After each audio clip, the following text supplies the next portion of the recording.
말씀은 로마서 3장 18절에서 22절의 말씀을 함께 나누겠습니다. 로마서 3장 18절에서 22절의 말씀 제가 먼저 교독하고 나중에 하고 함께 교독하도록 하겠습니다. 제가 먼저 읽겠습니다. 아브라함이 바랄 수 없는 중에 바라고 믿었으니 이는 내 후손이 이 같으리라 하신 말씀대로 많은 민족의 조상이 되게 하려 하심이라.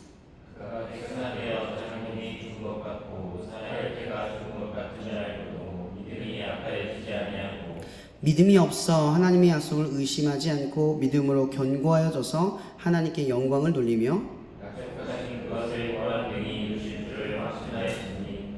함께 읽겠습니다. 그러므로 그것이 그에게 의로 여겨졌느니라. 아멘. 오늘 제목은요, 오늘 여기 적혀있지만 믿음은 언제 생기는 걸까? 라는 질문으로 시작하려고 합니다. 우리 추가로 보면은 로마서 4장 1에서 4절에 보면 인내는 연단은 소망을 이루는 줄 아니라 이렇게 이어지는 내용이죠. 사실은 이 1절에 그러므로 믿음으로 의롭다 하심을 받았으니 라는 말로 시작을 합니다. 그러니까 믿음이 언제 우리가 정체성으로 생겨나느냐, 그건 아마 아브라함이 믿음으로 의를 여기는 순간, 그때 비로소 아브라함의 믿음이 있음이 증명이 됩니다.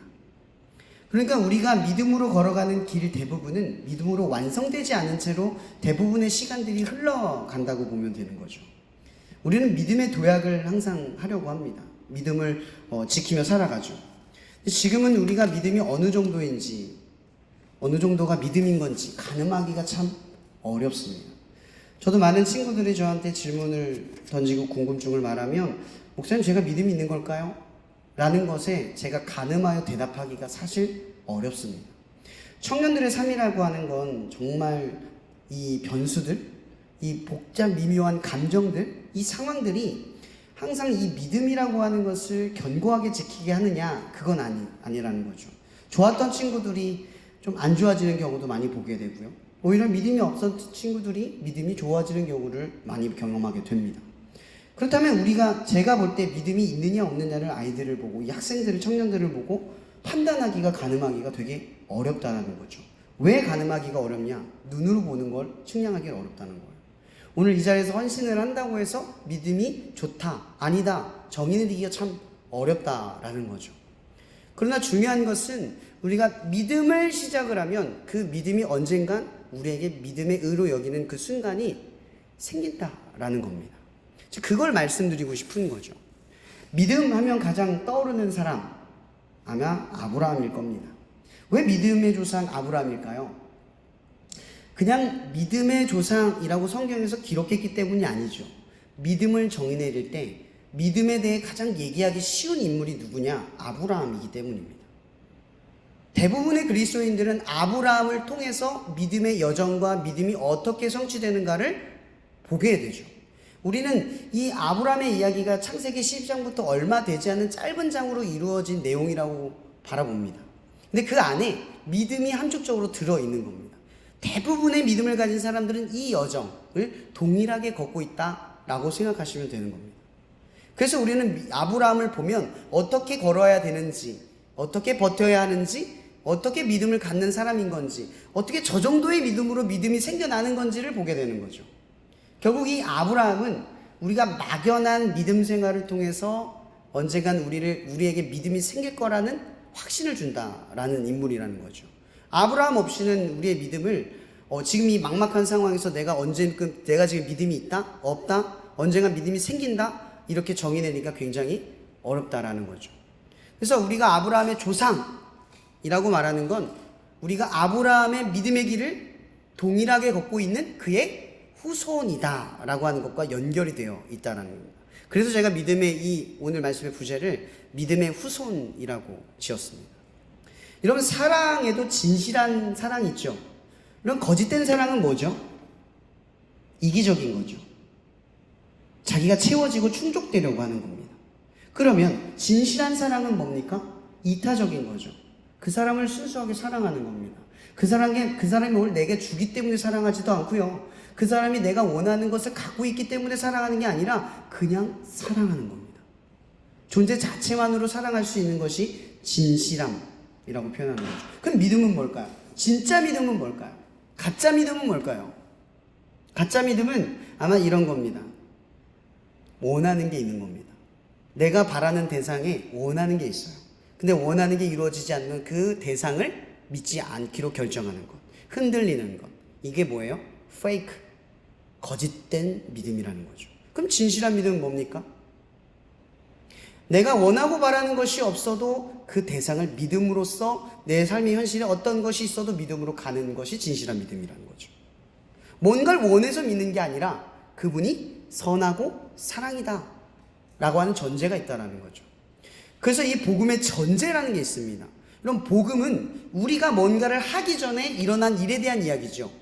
그래서 우리는 이걸 유한겔리온, 기쁜 소식이라고 의미합니다.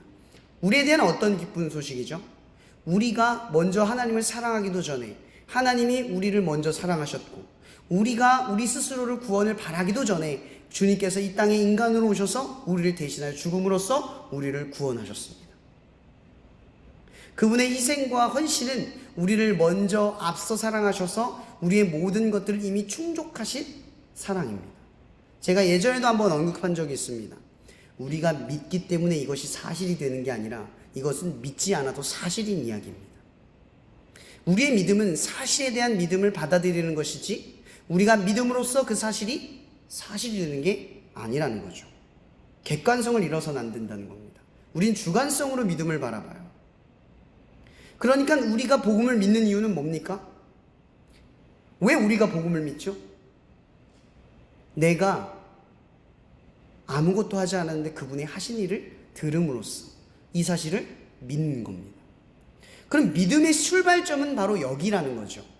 아브라함의 이야기를 한번 돌아가 보도록 하겠습니다. 아브라함의 창세기 12장, 그의 아버지 데라도 하나님의 말씀을 들었다라는 기록이 있어요. 은슬쩍 들어갑니다. 근데 데라는 이동하지 않아요. 근데 아브라함은 이동을 합니다.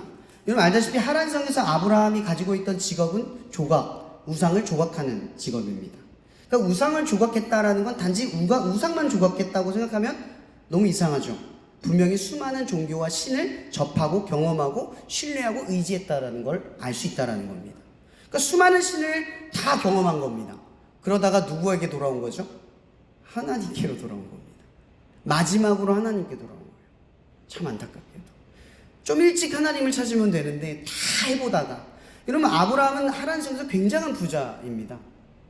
부자가 됐다라는 건 그만큼 많은 조각상을 조각했다라는 의미도 되고, 많은 예배를 참배하면서 인간관계를 쌓고 사업을 번창했다라는 것도 의미하기도 합니다.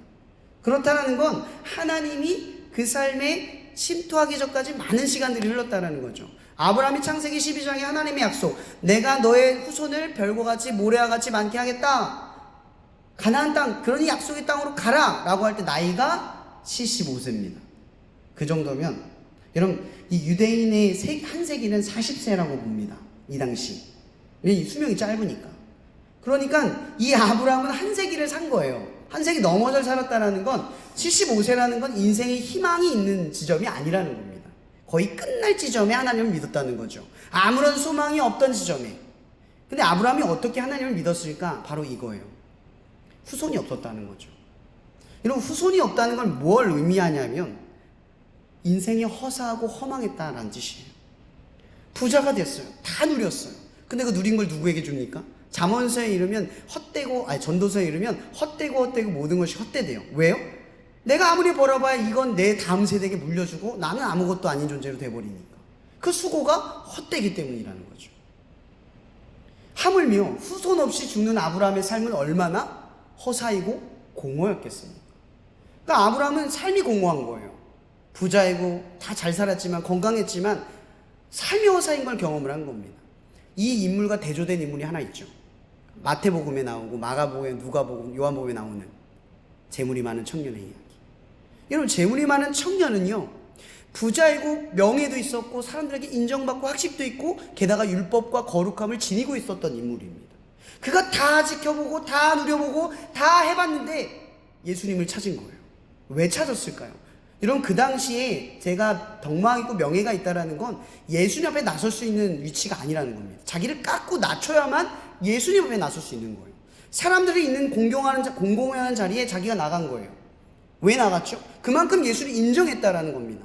그 사람에겐 답이 있어. 이 사람 내가 보니까, 지켜보니까 이 사람은 답이 있어 라고 하는 거죠. 뭘 물어봤죠? 주님, 내가 다 지키고 다 있는데 어떻게 하면 영생을 얻습니까?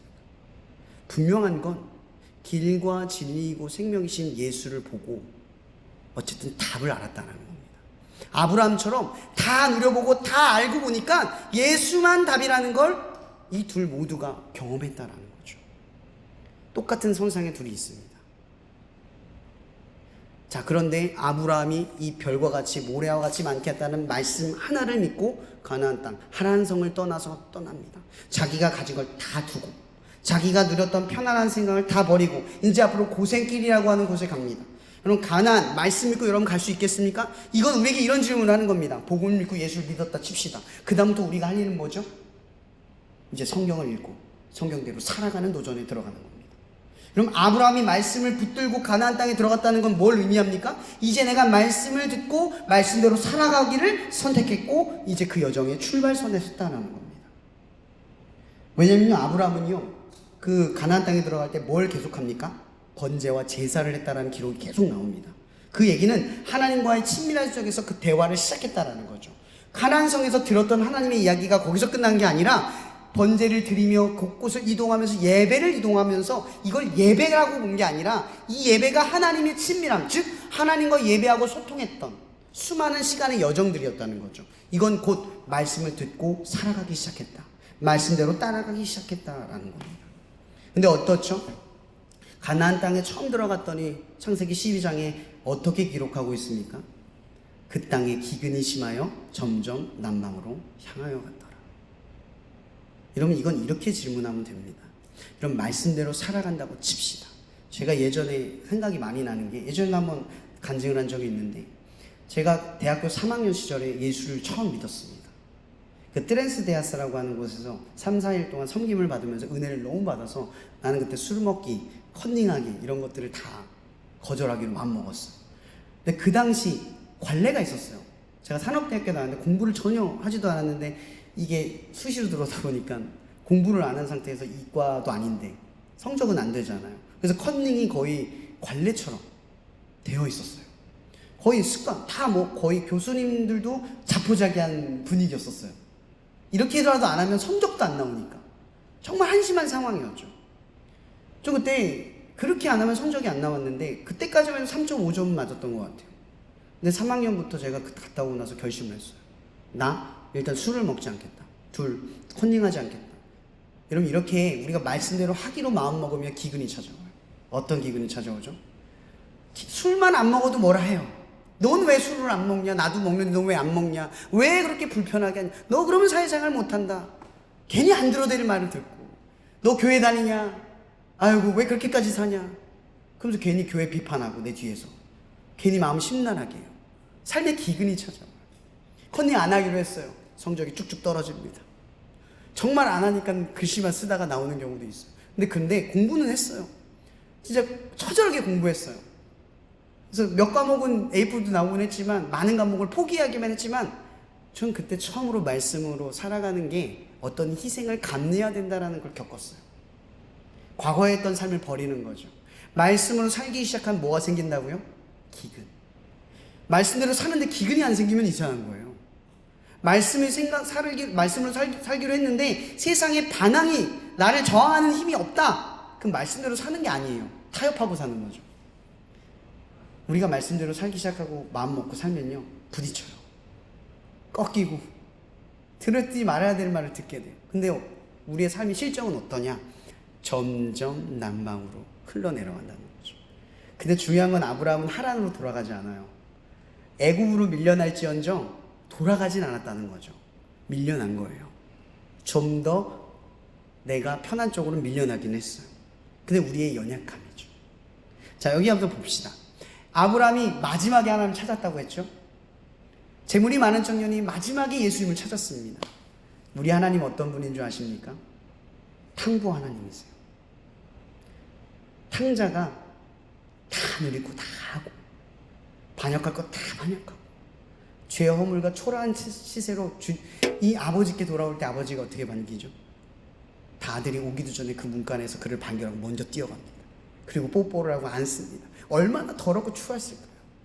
여러분, 우리 하나님이 어떤 하나님인 줄 아십니까? 마지막에 찾아도 찾아지는 분입니다. 우리의 믿음은 사실 클 필요가 없어요. 우리에게 하나님이 말하는 믿음은 마지막이라도 하나님을 찾는 것. 그러니까 마지막에 가서 하나님만 하나님이다라는 걸 찾는 걸 바라는 거예요. 상관이 없다는 거죠. 우리 하나님 어떤 하나님이라고요? 인자와 긍휼이 넘치시는 하나님입니다. 자비가 끝도 없어서 우리가 얼마나 죄를 짓든 얼마나 멀리 갔든 얼마나 이것저것에 휘둘리며 이것도 의존하고 저것도 바라면서도 하나님을 찾으면 붙들리는 분이라는 겁니다. 그렇게 아브라함에게 붙들리고 그렇게 재물이 많은 청년이 예수를 찾게 된 거라는 거죠. 우리는 그런 하나님을 믿는 겁니다. 믿으십시오. 우리는 우리의 믿음을 믿는 게 아니라 그런 하나님을 믿는 겁니다. 아무리 무너져고 멀리 가도 마지막에 찾는 것이라도 여러분, 하나님 떠나서 다른 거 더 믿고 그것을 사랑해도 하나님 붙들면 하나님 다시 붙들리시는 분이라는 거, 그걸 믿으시길 바랍니다. 아브라함의 믿음의 여정은 이런 믿음입니다. 이런 믿음으로 계속 밀려났습니다. 근데 아브라함이 밀려나면서도 뭘 했는 줄 아십니까? 번제를 드립니다. 밀려나도 예배를 놓치지 않는다라는 것. 이게 뭐죠? 연약함이 있어도 하나님이 나를 버리지 않을 거라는 믿음을 계속 갖고 가는 거예요. 이게 우리의 믿음이라는 거죠. 여러분, 나의 상태, 나의 믿음, 그걸 측량하거나 판단하지 마세요. 우리에게 중요한 건 내 믿음이 아니라 내가 믿는 하나님이 어떤 분인가가 중요한 거라는 거죠. 여러분이 믿는 건 하나님입니다. 언제나 붙들리는 그 하나님. 나의 믿음 없음에도 믿음에 붙들리는 하나님. 그걸 믿고 예배를 드리는 게 우리의 예배라는 겁니다. 이렇게 아브라함은 밀려나죠. 삶의 기근이 찾아와도. 우리는 그렇게 찾아간다는 거예요. 근데 여기서 더 중요한 것들이 있습니다. 누가복음 14장에 보면 이런 말이 있어요. 그 비용을 계산하지 않겠느냐.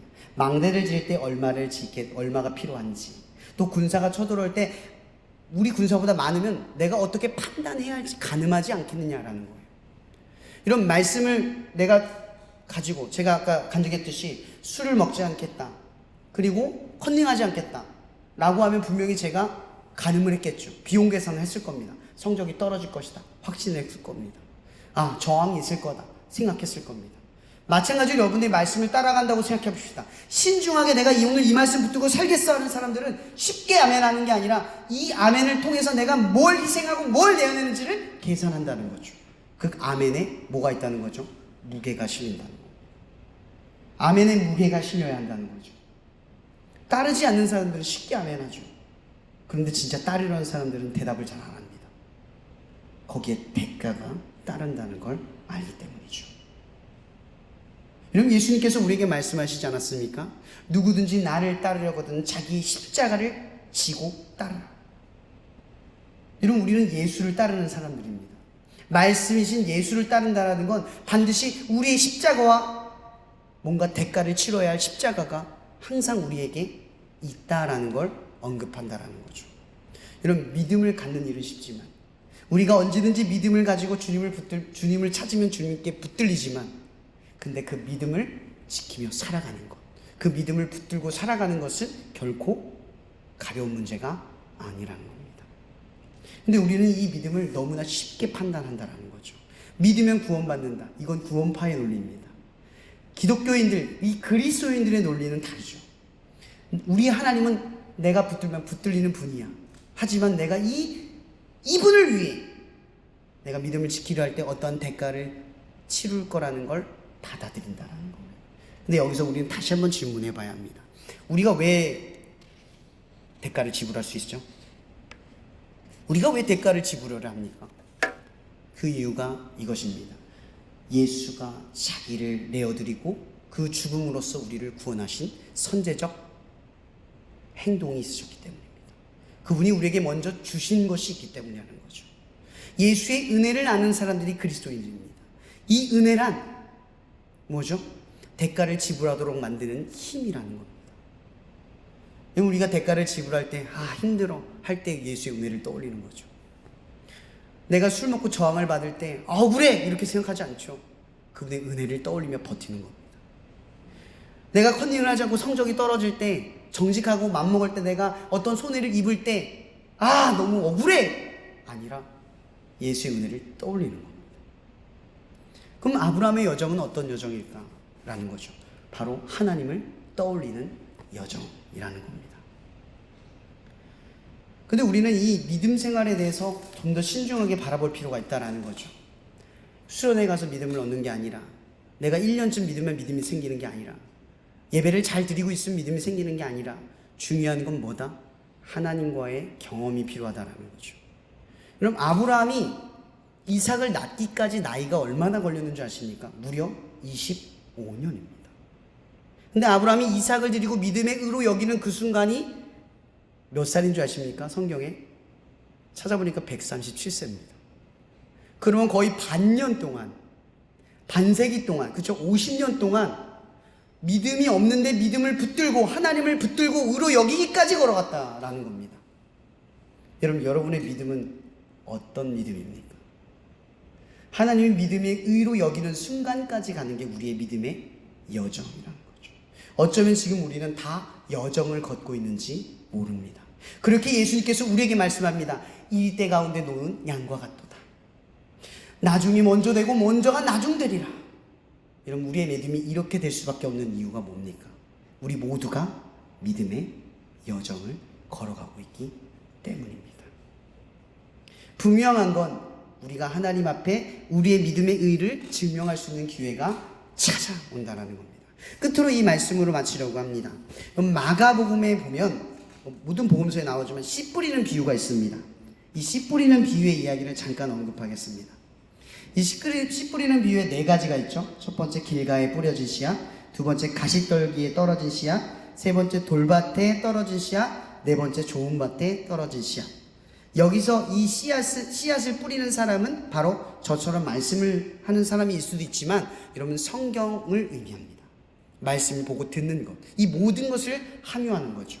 그러니까 이것을 보고 듣고 행동하는 사람들의 씨앗이 있다라는 거죠. 그 걸음밭이 마음에 있다라는 겁니다. 첫 번째, 길가에 떨어진 씨앗. 말씀이 길가에 뿌렸다는 것은 뭐예요? 사탄이 직지어서 그 뿌려진 씨앗을 빼앗는 것입니다. 그러니까 오늘 예배에 들어왔는데 하나님을 집중하지 않고 말씀에 대한 진중함 없이 들어왔다가 끝나면 그냥 돌아가는, 말씀을 잃어버리는 상태를 지속하는 걸 의미합니다. 매주 예배는 드리는데 아무것도 기억이 안 나는, 그러니까 율법적으로 예배를 드리면 나 오늘 교회 갔어, 예배 드렸어, 나 믿음이 있어, 이 상태로 살아가는 사람들을 의미합니다. 그 다음, 가시떨기에 떨어진 씨앗은 어떤 걸 의미합니까? 세상의 염려와 재물의 유혹과 기타 욕심이 들어와 말씀을 막아 결실하지 못하는 사람. 여러분, 이런 사람들이 어떤 사람이냐면 오병이어의 예수를 쫓았던 사람들. 여러분, 오병이어의 예수를 쫓았던 사람들, 그 사람들을 예수님이 왜 떠난 줄 아십니까? 성경에 이르기를 이렇게 말합니다. 그러므로 예수께서 그들이 와서 자기를 억지로 붙들어 임금으로 삼으려는 줄 아시고 다시 혼자 떠나 가시니라. 그들이 예수를 왜 따랐습니까? 잘 먹고 잘 살고 싶어서. 여러분, 우리가 예수를 왜 믿습니까? 여기 와서 예수를 믿는 사람들 중에 대부분이 예수가 나를 위해 죽었어, 그 은혜 때문에 나는 살아, 이렇게 고백하는 사람들이 아니라 여전히 원하고 바라는 지점이 있어서 그 원하고 바라는 게 없을 때 그 대상에 대한 믿음을 잃어버리는 믿음을 갖고 있다는 거죠. 조금만 흔들리면, 내가 원하는 게 안 이루어지면 믿음이 없는 상태로 금방 바뀌어버리는 사람들, 원하는 게 쥐어지면 다시 교회에 와서 믿음 생활을 하는 사람들, 그런 사람들을 의미한다는 겁니다. 그럼 돌밭에 씨앗인 씨앗은 뭡니까? 말씀으로 인하여 환난과 박해가 일어나면 곧바로 뽑혀버리는 사람들, 뭐죠? 기근. 그러니까 최종적으로 3단계입니다. 첫 번째, 두 번째, 3단계까지 여러분 온 겁니다. 3단계가 제일 어려운 거죠. 뭐예요? 기근이 찾아오며 내가 예수를 위해 살겠다, 그 은혜대로 살겠다 해서 말씀을 붙들고 뭔가의 대가를 치르려고 해서 그 대가를 치르고 나면 뽑혀버리는 거예요. 그냥 뽑혀버리는 거예요. 이런 믿음을 가진 사람들이 있다라는 거죠. 이런 예수님께서 우리의 이 3가지에 대해서 언급하시는 겁니다. 믿음으로 뽑혀져 나가는 사람들, 이걸 기억합시다. 우리의 믿음은 대부분 이 3가지의 문제로 뽑혀 나가는 겁니다. 첫 번째, 길가에 뿌려져 대가 지불 없이 쉽게 아멘하는 율법적 믿음. 두 번째, 욕심이 들어와 결실하지 못하는 믿음. 하나님을 헛된 대상으로 바라보는 믿음. 세 번째, 뿌리가 깊지 못해 고난이 오면 쉽게 잘려나가는 믿음. 여러분, 저는 여러분들에게 어떻게 하면 믿음이 생기는지 가르쳐 줄 수는 없습니다. 그러나 말씀이 여러분들을 믿음으로 생길 자리로 이끌어 가실 겁니다. 이걸 기억하십시오. 하나님께서 아브라함에게 말씀하셨습니다. 이삭을 드리라. 여러분, 우리의 삶은 대부분 말씀을 받아들일 때 이삭을 드리게 됩니다. 말씀을 듣기로 작정을 하면 내가 사랑했던 것을 드리게 됩니다. 여러분, 이건 드리는 게 아니라 빼앗기는 게 아닙니다. 맡기는 거죠. 비로소 맡기게 될 때 하나님은 그를 대신할 예수 그리스도의 은혜를 주십니다. 그분은 빼앗는 것이 아니라 마땅히 있어야 할 자리에 은혜를 주시는 것입니다. 은혜의 빈자리에 내가 내어주지 못하는 이삭을 내어드릴 때 그 자리에 은혜가 들어오기 때문입니다. 여러분, 아브라함을 떠올리십시오. 여러분의 삶에 기근이 일어나기를 축복합니다. 그 기근 속에서 뽑히지 않는 여러분의 믿음을, 이삭을 드리는 그 믿음을, 그 이삭을 드려 그 자리에 은혜가 가득 차는 여러분의 삶이 되기를 예수 이름으로 축복합니다. 기도하고 마치겠습니다. 사랑해 주님 감사합니다. 이 시간 우리가 하나님의 말씀 앞에 나아갑니다. 하나님, 오늘 이 씨 뿌린 자의 비유처럼 우리가 결실을 맺어 열매를 맺는 하나님께 믿음의 의로 여겨지는 그러한 삶을 살아갈 수 있도록 우리를 인도하여 주시옵소서. 이 시간 우리에게 말씀이신 예수가 그 은혜대로 살아가도록 우리를 날마다 인도하여 주시고, 성령께서 우리를 날마다 그 말씀을 떠올리게 하셔서 어디를 가든 말씀을 떠올리며 던전 밀려날지라도 하나님이 나를 붙든다는 사실의 은혜를 가지고 그 탕보 하나님을 붙드는 우리들의 믿음이 되게 하여 주시옵소서. 그리하여 우리의 믿음의 여정이 결국 먼저 된 자처럼 끝까지 그 삶을 지켜 먼저 하나님의 나라에 도착하는 당신의 거룩한 자녀 되게 하여 주시옵소서. 모든 것에 감사하며 살아계신 예수님의 이름으로 기도합니다.